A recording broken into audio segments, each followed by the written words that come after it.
Tambangnya tambang benur. Saya biasa pakai tambang benur karena bukanya gampang dan nggak kotor kena darah, kena tanah.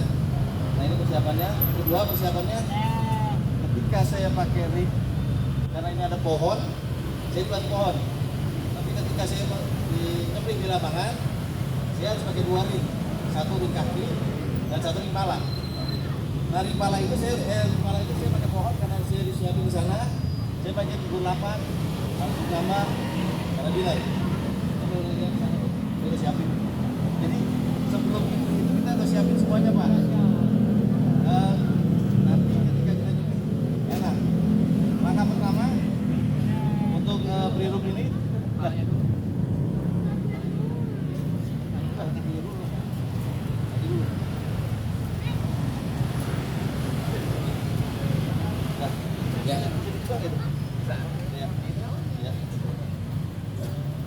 pertama kita boleh pakai yang model beginiin dulu tuh, nanti dimasukin. Tapi kalau saya biasanya ini saya kendolin dulu nih, nanti biar tambang yang itu ditarik nggak lepas. Kita akan membuat katrol pada kaki sapi. Sebelah mana kakinya? Sebelah kiri. Kita ambil sebelah kiri.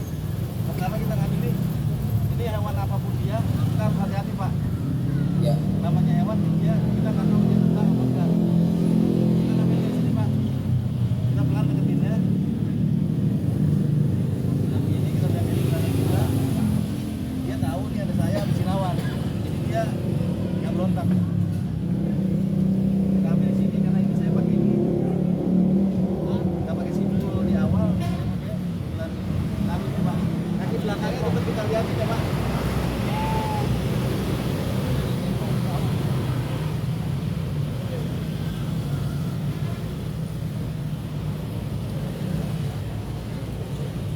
Ya. Langkah keduanya Simpul ditaruh di bawah lutut sapi. Masukin kaki belakang kita lihatin.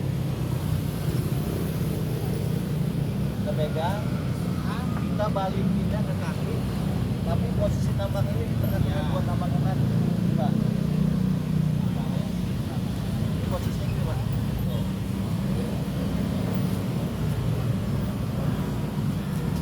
Tambang ini dia harus dikasih jarak Pak. Kalau kaki depan, biar dia itu nggak stres. Tambang ini kita masukin sini lagi, lalu di tengah lagi. Nah, terakhir tambang yang dua ini kita ikat dengan tambang ini nih.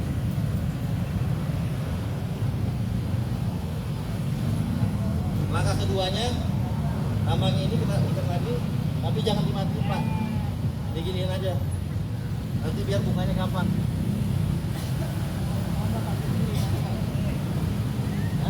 Kenapa kaki kiri? Kenapa nggak kaki kanan? Karena kita harus rebahnya ke sini. Ya, karena kita berusaha untuk merebahkan sapi ini ke arah kiblat. Yang pertama, lambung kiri dan bisa dapat kiblatnya lebih enak.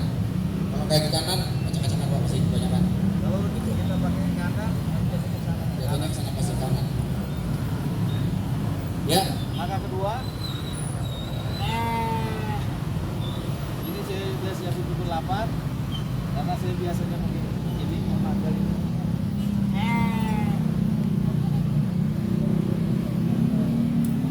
ya. Jadi salah satu kenapa kita pakai alat ini. Karena saya orang yang males, capek, kita tinggal sangkutin aja Pak. Ya, tali kelu yang di leher dan yang ke hidung dijadikan satu. Dua-duanya Pak. Dua-duanya dijadiin satu, masuk. Ya. Nah ujung tali ini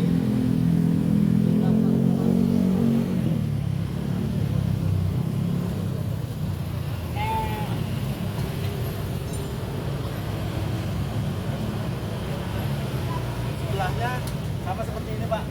Ya. Masukin lagi. Posisinya di bawah telinga, Pak.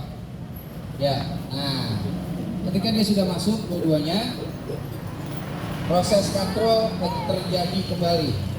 Apa yang dikatrol? Tadi kakinya yang dikatrol, sekarang kepalanya. Mengakibatkan kepala akan tertarik ke depan dan kaki sapi akan coba menahan keseimbangannya dengan menandakan kaki yang sebelah kanan. Ya, dengan keadaan ini tenaganya sapi sudah berkurang drastis. Gitu. Nanti tambahannya dilepas ya Pak. Ini diganti dengan yang ini. Ya. Karena leher diganti dengan yang ini. Karena itu kepala sudah aman di situ. Jadi kepala sudah nggak akan dilepas, kaki sudah terikat. Jadi prosesnya sapi sekarang dalam keadaan kurang seimbang. Ya. Proses yang tadinya memotong kepala atau jaga lutut di bawah berpindah seperti Bang Cirawan.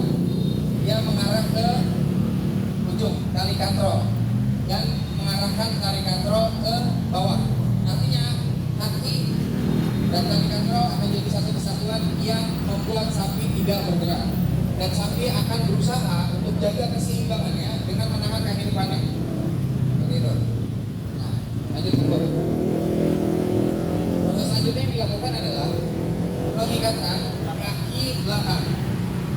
Kita awal tahu kalau gerakan tadi nendang bang, iya betul. Tapi sekarang sapi dalam keadaan konsentrasi menjaga keseimbangannya, menggunakan kakinya dan kepalanya sudah terjulur ke depan. Kaki belakangnya sudah tidak jadi fokus utama sapi sekarang. Gitu. Ya, Bang. Tetap, namun tetap posisi siaga dan melakukan proses yang sama seperti di kaki depan yang tadi. Ya, simpulnya kalau di bawah dengkul